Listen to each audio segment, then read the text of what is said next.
everyone, Doris Matsui here. We have another episode of Dishing with Doris. And this episode, we're having a conversation with Matt Clemmens, who owns Digital Deployment, which is a small business in Sacramento that's established themselves all over the country. And today we're talking about net neutrality and how important it is for small businesses to utilize. So here we are. Enjoy.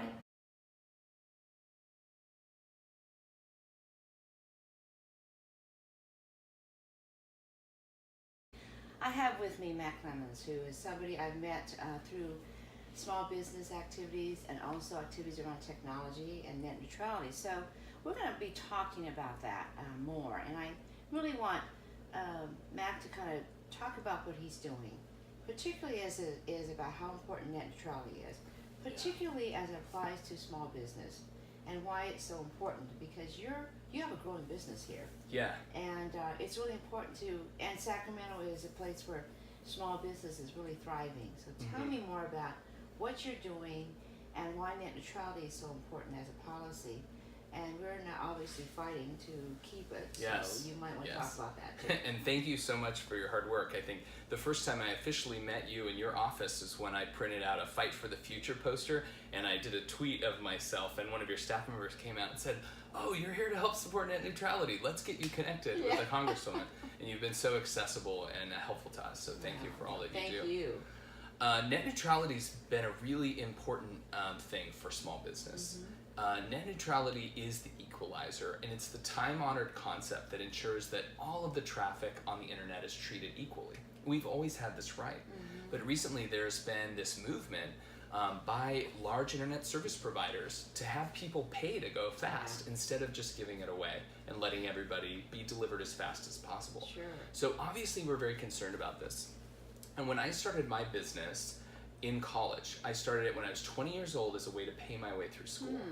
And one of my earliest clients was Weave, and just down the street. Oh, Weave, that's wonderful. One of our local organizations here, and they help survivors of domestic violence and sexual assault. And actually one of the things that we first built in, as you know, we build websites, and one of the things we first built in was an escape button in the upper right-hand corner, because when women are going to seek help, they need a way to get off that website quickly if somebody were to burst in the room and say, "What are you looking at?" Okay. And we help them kind of design their website from the outside looking in. And so why is net neutrality important? Well, if Weave is put in the slow lane and somebody clicks that escape button, should they have to wait an extra second or two to pull that up? Should they have a second-class experience? Information should not just belong to the wealthy. It should not just be received by wealthy consumers. It should not just be delivered quickly by wealthy customers. We rely on our community organizations. And that's what that's what our company is committed to. Digital Deployment wants to help all companies, whether it's the California State Teachers Retirement System, which is a large pension provider, or whether it's Weave or Make-A-Wish or United Way. So we want to have that cross-section of our community represented, and that's why your efforts with net neutrality are so important. Well, I think it's particularly important today because we have such a bifurcation of the very wealthy and those that can't get up the scale. Right. And I think growing the worker class, the middle class is so important. This is a way to do that, where people have an opportunity to be heard by a lot of people in your city or neighborhood or in your state or the rest of the country or the world. Right. Well, when you think about how you learn skills today, like I did a lot of the learnings that I got in college. I went to the Cal State Monterey-based school and studied computer science, but a lot of the most modern languages I had to learn online. So given Khan Academy and so many of these other popular programs, we need to make sure that great resources can be findable and accessible by anybody. So we really struggle to find qualified computer science students. We struggle to hire developers and other people that have these skill sets. And if we only prioritize paid content and we only prioritize advertisements and commercial content instead of the content that's most valuable, we're going to undermine our primary system of teaching and learning, and that's the internet. Especially since if you look forward, that is the way we're going to have to do it anyway. Right. It is not necessarily going to the classroom as we usually did before, having one teacher in front of us and pointing to the blackboard and everything like that, because the world has expanded so much, and our experiences have expanded, and we want to make sure that each of these young people can get Yes. the value of that experience that they normally wouldn't get unless they had the internet. Right, and one of the things that I think you and others in Congress have been doing that's making a big difference is improving the speed of our internet. Yes. Because the United States is not doing well. We are, I think, 14th No, and we're falling. low. Yeah, Yes, we're like right. 14th and falling, and we pay more than any other country to connect. We're like paying the most and not getting the most by any stretch of the imagination. Right. And it's hard for us, we use video conferencing to have meetings. We meet with clients, and our team will even have a meeting here. They'll have a meeting in the car on the way to something where they Sure. video conference. Then they have another meeting when they get to the Bay Area at their client, and then they have another. And right now, like when we drive through Dixon in that area, they have a dead spot, so they Yes. have to stop their meetings. That's right. And we have to work around this, and then they even struggle here. Like, we don't even have fiber, and here we are in the middle of downtown. So your efforts getting fiber here and getting 5G roll out, Tell me, what do you think about 5G now? it is key. Right. And wireless technologies have come a long way, and Wi-Fi, just doesn't really cut it. And connected technologies, I mean, we can all stream video from our phones with 4G and LTE. Yes. So 5G just takes it to the next level. It lowers latency. You can do video conferencing. You can really work over someone's shoulders. We can support our remote employees. Like if you come to digital deployment on a Tuesday, it might be pretty quiet because we encourage our employees to work from home, spend time with their families, be there after school, mentor their kids, hop back on at 9 o'clock if they want. We have unlimited vacation. We have all these things that support autonomy, That's which right. is the value of the next workforce. Exactly, So exactly. when you think of autonomy, you really think about making sure that people have access to context, but we don't need to control them or tell them how to get work done. We just share the problems and they figure it out. But they need a strong internet connection to do that. We as a company can't be connected if we're struggling with our, slow cable modem, which is one of the things we have to do. We have to actually hop on our cell phones, tether from our computers to our cell phones to wow. connect to the internet some days when the internet is unreliable. That's So unbelievable. when that Verizon 5G rolls 5G. out, we can't wait. No, absolutely, absolutely. And that'll really put us on the map in the sense of what we can do. I mean, it's unbelievable. Oh, yeah. I'm curious because you're successful in your business. You're a small business. How did you get to where you are today? How did you do this anyway? Well, I have a lot of great colleagues to thank for that. So from my very first employee, Sloan DeLordo, who moved all the way from McCollum Hill, she's now leading the Streamline initiative that we have. That's right. Yeah, kind of the business within the business, and she's great entrepreneurial spirit, great voice for culture and standing for our values. To other early employees that I had, Carson was a great mentor for me, Jason, Haley. I just remember we've had actually extraordinary retention. I've only, in the 14 years of having the business, I've only had one employee move on to other opportunities. And that's, I think, because of the culture that's been created here, where we really value the individuals. We provided healthcare since we had our very first employee. That's great. And it's been a story of really honoring, empowering the strengths and contributions of the team, and then being willing to listen to the direction the team wanted to set. They would identify new opportunities, and then we just needed to have conversations like, should we be meeting these new opportunities? Should we be, and I think for digital deployment, it was really finding that with open source technologies Right. like Drupal that we use, there's some great technology out there made available through the sharing economy. And where the need really is understanding how to use these technologies. Sure. How do we take these great technologies and help organizations not just build them a website, but teach them how to maintain it themselves, teach them how to understand what their audiences need and how to better communicate. That's great, because you're making them more sustainable then. Right. On their own. That's wonderful.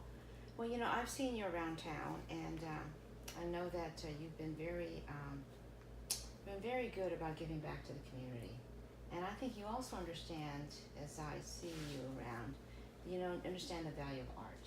I just really feel, to a great degree, that brings us all together. It's a communication tool, whatever it is, Yeah. And in a sense that what you're doing is very much a way to bring people together.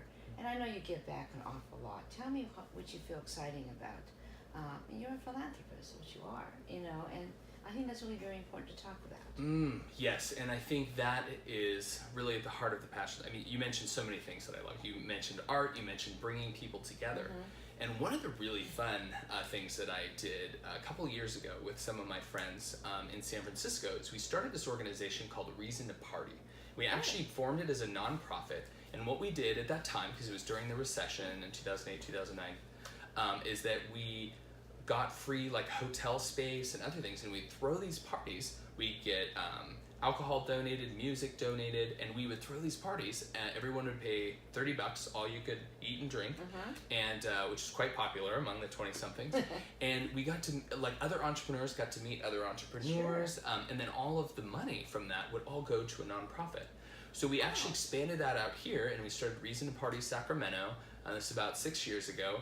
And we had an event in Old Sacramento. We had an event at Old Sugar Mill, which had 550 people. Then we did one at the Elks Tower that actually raised money for the arts. It was called, an artful evening or something like that. And we were able to raise, thousands of dollars just by engaging the 20-somethings and the 30-somethings. That, one of the challenges that Sacramento had, and what's really allowing us to succeed now, I think we've overcome this, is that Sacramentans, they're all these great people, but they weren't getting to know each other. Yes, yeah, right. like my partner, Patrick, I met him, he's a surgeon at UC Davis, and I met him at a party in San Francisco, and we lived 6 blocks away. And we both lived here for 4 years and never connected. Right. So we need to be better about creating events that bring all the great entrepreneurs together. And I think what was great, like you just did this the other week, you brought at the Urban Hive Tina Reynolds and all these other entrepreneurs together to talk about net neutrality, and I made some connections there that now I'm following up with. Right. And so you're helping us kind of metabolize our talent and connect us to each other. So projects like the Warehouse Artist Lofts, projects like, and there's so many great new projects like the Ice Blocks, like the Urban Hive. They're bringing us together so that we connect and we have those collisions and those creative experiences where we cross-pollinate. Yeah, I love that, the collisions and the cross-pollination, because we're no longer in our silos anymore. We can't do that anymore. Right. But I also believe the connectivity comes with the internet, and also blending that with what's happening with art, because that's where you get the creativity and innovation. Right. And the sense of being able to talk about things in a way that doesn't seem really wonky. Right. And all of a sudden you're saying, yeah, that works out. And it brings you together so that people aren't separated in many ways. And if you go to any place that, has art, the second Saturday, what they're doing art now, you run into all kinds of different people. Yeah. People that you may not normally run into. Right. And they're talking to each other, they're doing things. Right. And it's really exciting. And I just feel that that's where Sacramento is. They're developing their culture in a way that's very welcoming and very creative. And that's what brings in people who want to be here with other people like that, right? Right. And you're building this wonderful business climate along the way too. Well, yeah, because I think you're talking about really the creative class and the entrepreneurial class. Like, entrepreneurship is a form of creativity. It is. And it should be tasteful and it should respect art. But so, music is important. Yes. Our music scene is bringing us together. We've started so many different efforts like TBD Fest, and we have the Midtown music events and stuff too. And it's cool. There's a lot going on. There is a lot. And that used to be a frequent criticism. But when you have things going on, you have ways to employ those people that are just getting going. You've done so much, and you've always been able to move ahead and sort of do the next thing. Where do you see yourself in, let's say the short term, like 5 years, and then go out to 10 years? I mean, how do you think you're going to be moving forward? I mean, just some ideas. I'm not going to hold you to my Well, that's a big question, and we always try to plan out. But here's what I see as possible with the businesses, because I think they're really hitting their stride, and I think we've now learned how to leverage capital. And I think I've gotten out of just doing the computer programming and foaming at the mouth all day to really honoring and empowering others and try to be more of a leader and try to think about how do we use our community, like James Beckwith at 5 Star Bank. $1 million later, our company's growing and doing great. The California state tax credit that they gave us for $250,000 to help us create new jobs in the Sacramento area. People say, well, California is expensive and all that, but I'm like, yeah, but there's so many opportunities if you know how to take advantage of them, if you're connecting with your community. So for us down the road, digital deployment, you can see where we are right now. All of the yellow stars are digital deployment. So Sure. we're in California and moving across. There's actually a few things that aren't on the map yet. The Teachers Retirement System of Georgia, the Chicago Teachers Pension Fund, the New York City Employees Retirement Right. System, all just launched in the past few months. And then Streamline, which is our vision to really allow a low-cost solution for local government to communicate with their constituencies. So there are 38,000 local governmental entities in the United States, and we have 145 of them, and we want to have 38,000 of Oh, them. sure you can. And what that's going to do is give us a platform to be able to create civic engagement, because Yes. we're going to power all of those websites, and we're going to have all the the emails for connecting with helping them connect with all of their communities. Right. And we're going to help those local governmental entities empower. I mean, we could have a fiber district here. We could have journalism districts. It's such a great way for local community to build its own things, That's because right. there's so much trust in local government. Everybody likes their congressperson, but they don't like Congress as a whole. There's Yeah. distrust when we get too disconnected. Yet our local measures do well. So we want to support that kind of activity. We want to keep empowering communication and connecting communities inspired by our stories like Weave. And then we're going to create new products. We have an app on the way and a whole other line of business that we're building. And so we're just going to keep using technology as a way to support people connecting with each other, to support the arts, to support creativity. And I definitely want to give back to other businesses and to our local schools. One of the programs that I'm most proud of that we've done is participating in Hour of Code. And we've partnered with in Elk Grove with Sac City Unified School District. And we've gone out to classrooms, particularly classrooms that are underserved, and our engineers have worked with them, their students, and taught them how to do the code.org exercises every year for Hour of Code. And we need to give back in terms of helping our schools develop more competitive curriculum Sure. and so forth, so that they're not learning something that then is disconnected from the needs of business, that it creates linked learning and other opportunities that really support the continuity of education.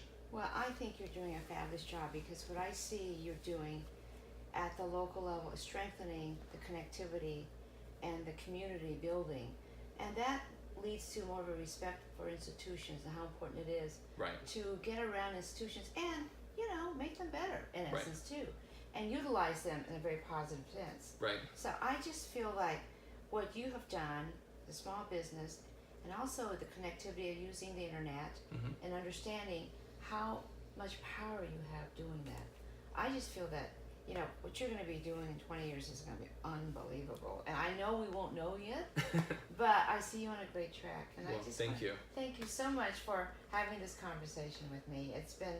You've been somebody that I've looked at and admired for quite some time, and it's just wonderful what you're doing. I love the fact that you're connected to the community and you want to make it better and you want everybody to share, which is wonderful. Well, thank you for all you've done along the way. I know you've helped us with so many things, from net neutrality to even issues we had with immigration with some of our employees. Like, your office has been really terrific and connected and supported to business here in Sacramento. Yeah. So thank you. Thank you It's an very honor. much. All right, Reach until out. the next chapter. Until